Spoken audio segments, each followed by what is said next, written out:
उत्तर प्रदेश निकाय चुनावों का परिणाम आ चुका है। परिणाम क्या है आप सब जानते हैं। भाजपा 17 में से 17 ही जीत गई है, लेकिन बसपा को लेके लगातार कयास थे कि बहुत जगह पे फाइट दमदार रहेगी, और फाइट दमदार भी रही है।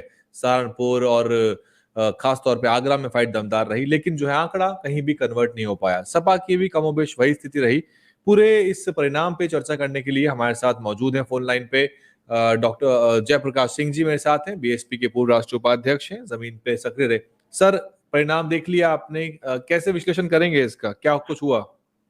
सर देखिए, एक तो ये है कि जो एक सबसे बड़ी प्रॉब्लम जो हमारी रही वो ये रही कि जिस प्रकार से और पार्टी के लोग अपने कैंडिडेट को टिकट देने के बाद उसको जीतने के लिए अपनी टीम लगाते हैं और खुद भी लग जाते हैं।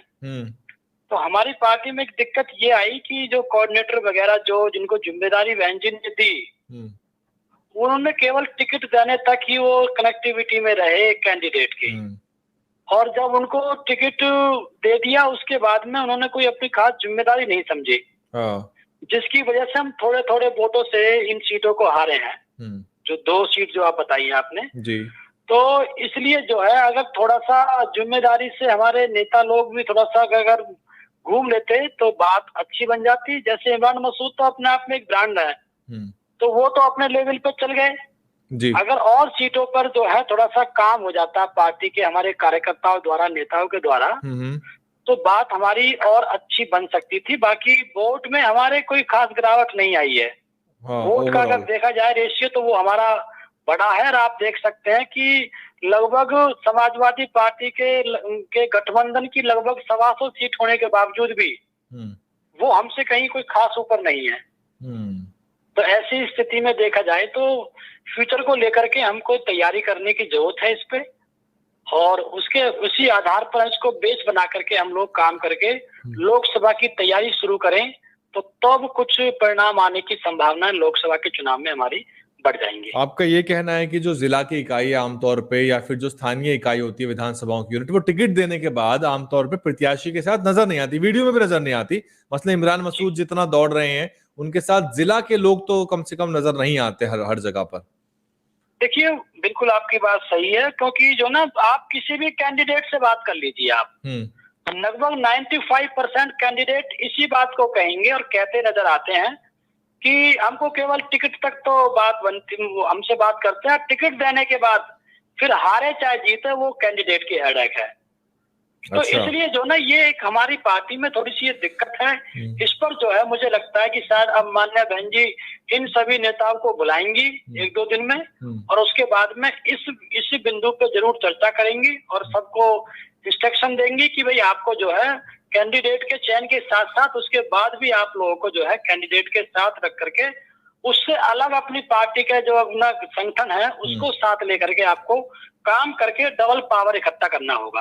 कुछ लोग ये भी आरोप लगा रहे हैं कि समाजवादी पार्टी ने एक तरह से बसपा खेल बिगाड़ दिया है। मसलन कुछ सीटों पे तो सीधे तौर पे नजर आता है, और कई जगह पे रोड शो भी हुए, और जो मुस्लिम वोट है सर उसका बिखराव भी हुआ है। तो कैसे देखते हैं, क्योंकि दलित मुस्लिम गठजोड़ बसपा साथ रही थी, भविष्य में भी लगभग इसी राह पे बसपा चलना चाहेगी, दलित मुस्लिम और ओबीसी को साथ लेके, तो क्या रणनीति होनी चाहिए बसपा की? देखिए सर, इसमें जो है हम ये कह करके पीछे नहीं हट सकते कि समाजवादी पार्टी ने हमारा बसपा का खेल बिगाड़ा है। देखिए, समाजवादी अपना प्रयास करेगी। भाई, जब समाजवादी मुस्लिम समाज को अपना कोर वोट मानती है, अपना सबसे अच्छा, अहीर से ज्यादा, यादव से भी ज्यादा विश्वास वो समाजवादी पार्टी मुस्लिम पे करती है, और इसीलिए उसने जो है, तो जब वो उसमें विश्वास करती है तो वो मुस्लिम समाज का पीछा आसानी से कैसे छोड़ देगी? तो केवल ये कह करके पीछे हट जाना कि भाई समाजवादी ने हमारा खेल बिगाड़ा है मुसलमानों को फूट डाल करके, तो ये हमारे लिए पर्याप्त नहीं होगा, उचित नहीं होगा। बल्कि हमें इसके स्थान पर इस बात पर फोकस करना होगा।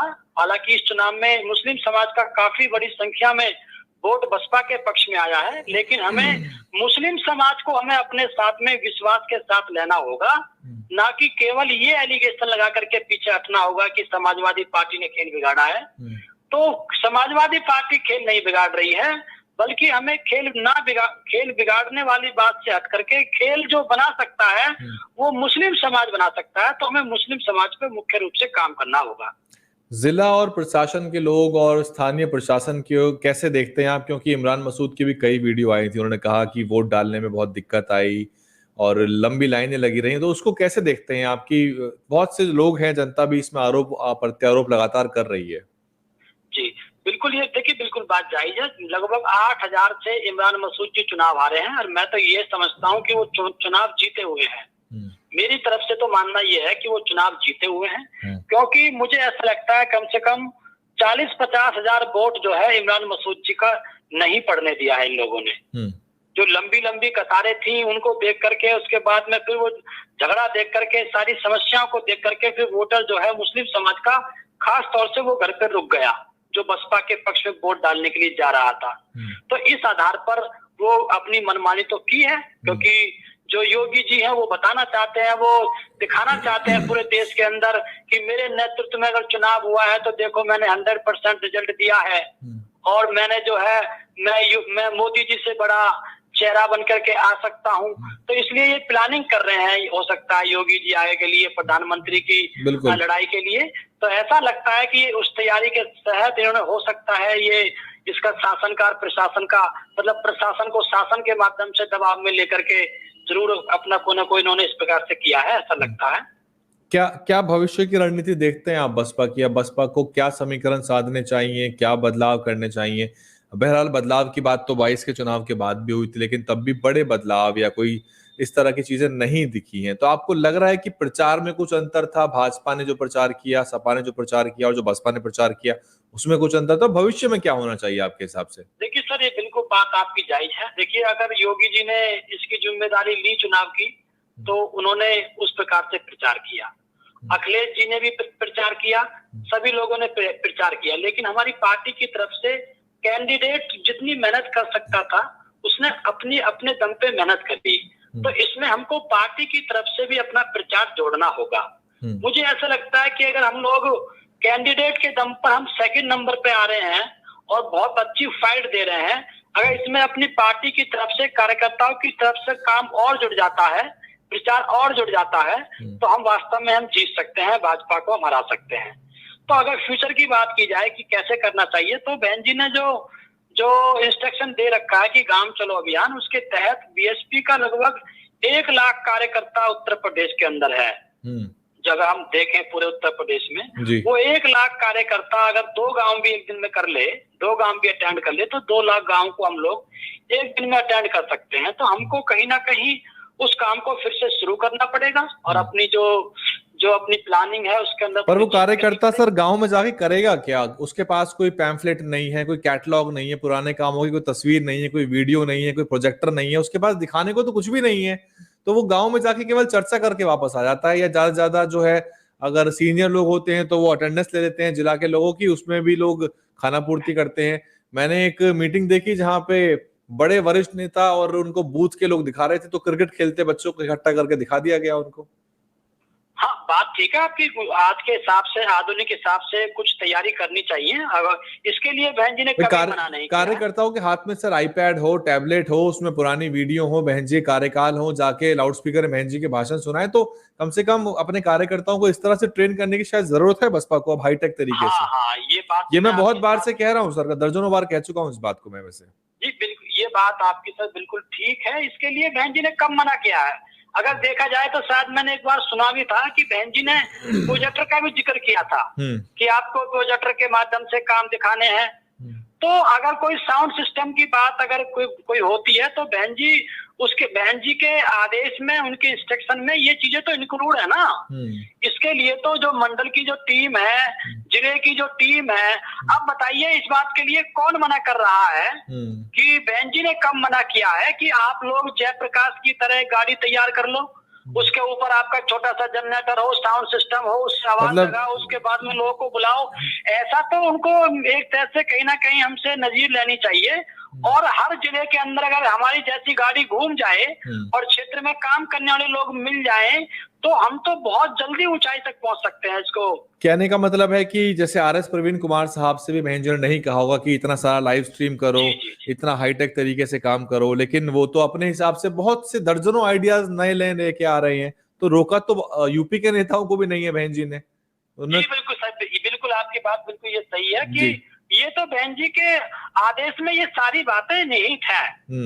फाइनल हिसाब से जी सर। फाइनल सवाल सर मेरा, आरएलडी और समाजवादी पार्टी गठबंधन में आपको लग रहा है कुछ जान बची है और कुछ ज्यादा कोई मिठास नजर नहीं आई, साथ साथ नजर भी प्रचार करते नहीं है और काफी लड़ाई झगड़ा भी कई जगह से निकल के आया प्रत्याशियों को लेके, चुनाव लड़ाने को लेके? जी सर, देखिए आपने देखा होगा कि जब से ये चुनाव डिक्लेयर हुआ या लोग बाग कैंडिडेट डिसाइड होने के बाद जैसे लोग फील्ड में उतरे, तो इमरान, ये क्या नाम है इनका, अखिलेश जी के साथ में जयंत चौधरी दिखाई नहीं दिए।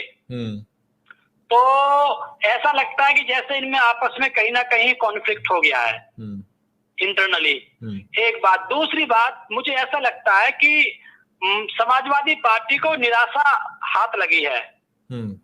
तो मुझे ऐसे लगता है कि ये जो गठबंधन जो होने जा रहा था, अब कहीं ना कहीं इसमें दरार पड़ेगी और 2024 के लिए, हालांकि अखिलेश जी ने ये बात बोल करके पल्ला छुटाया था कि हमारा गठबंधन ये इस चुनाव के लिए नहीं था, ये तो छोटा चुनाव है कार्यकर्ताओं का, हमने लोकसभा के उद्देश्य से अपने गठबंधन किया था। लेकिन मुझे लगता है कि अब शायद लोकसभा के लिए ये गठबंधन इनका नहीं चलेगा और इनको कुछ भी अभी तक हाथ नहीं लगा है। इनका 125, 111 विधायक होने के बावजूद भी अगर उस रेशियो से देखा जाए तो उस रेशियो में बसपा अभी भी ऊपर है और इनका जो ग्राफ है वो बहुत डाउन गया है। तो क्या आरएलडी और बीएसपी या आरएलडी बीएसपी कांग्रेस का कुछ आपको लग रहा है कि इस तरह का समीकरण भी बनना चाहिए या बन सकता है? देखो, बनना चाहिए ये तो मैं कह नहीं सकता क्योंकि मैं बीएसपी का पक्षधर आदमी हूँ, लेकिन हाँ ऐसा ये लोग कर सकते हैं क्योंकि जब से आज जो कर्नाटक में जो जीत मिली है ना, वो एकदम शिप जो गया है बिल्कुल, तो उसमें कहीं ना कहीं कांग्रेस का ग्राफ बढ़ेगा। तो जब कांग्रेस वहां से मजबूत होकर के आसपास के स्टेटों से मजबूत होकर के जब वो उत्तर प्रदेश में प्रवेश करेगी तो कहीं ना कहीं ये लोग फिर जो है कांग्रेस को तवज्जो देंगे। तो हो सकता है ये लोग मिलने की तैयारी अब इनकी शुरू हो जाएगी और ये लोकसभा की तैयारी ये लोग कर सकते हैं, ऐसा हम अनुमान लगा सकते हैं। ऐसा करना चाहिए ये मैं नहीं कह सकता। जी, बहुत बहुत शुक्रिया सर बातचीत के लिए आपका। थैंक यू सर, बहुत बहुत शुक्रिया। तो ये थे जयप्रकाश सिंह जी और पूरा विश्लेषण आपने सुन लिया, और क्योंकि वो कहीं ट्रैवल कर रहे थे तो इसलिए मैं उनको लाइव नहीं जोड़ सका, लेकिन उन्होंने अपनी बात फोन लाइन पे रख दी है और अब आने वाले समय में 3 राज्यों के चुनाव होंगे, उसकी कवायद शुरू होगी और उत्तर प्रदेश में भी क्या समीकरण बनेंगे देखना महत्वपूर्ण हो सकता है, क्योंकि आरएलडी जरूरी नहीं कि समाजवादी पार्टी के साथ लंबा चले और सीट शेयरिंग को लेकर फिर से दिक्कत आएगी उनकी। और बसपा ने फिलहाल, हालांकि बहन मायावती ने कहा है कि वो गठबंधन पंजाब छोड़ के किसी के साथ देश भर में नहीं करने वाली है, लेकिन 24 के जब चुनाव आएंगे तो क्या परिस्थितियां होती हैं, क्या राजनीतिक जरूरतें पैदा होती हैं, उसको लेकर जरूर कुछ ना कुछ निर्णय लिया जाएगा। बहरहाल योगी जी का कद बढ़ गया है और प्रधानमंत्री मोदी के सामने वो एक दावेदार के रूप में भी 24 में स्थापित हो सकते हैं, और क्या कुछ होने वाला है, आरएसएस क्या चाहता है, ये सब बहुत जल्दी आपके सामने साफ होता जाएगा। देखते रहिए डीएनएन हिंदी और बहुत सी रिपोर्ट आपके सामने। डीएनएन हिंदी को सब्सक्राइब करने के लिए दबाएं लाल रंग का सब्सक्राइब बटन और घंटी का बटन दबाकर ऑल नोटिफिकेशन पर क्लिक करें। चैनल को जिंदा रखने के लिए नीले रंग का ज्वाइन बटन दबाकर चैनल को आर्थिक सहयोग करें।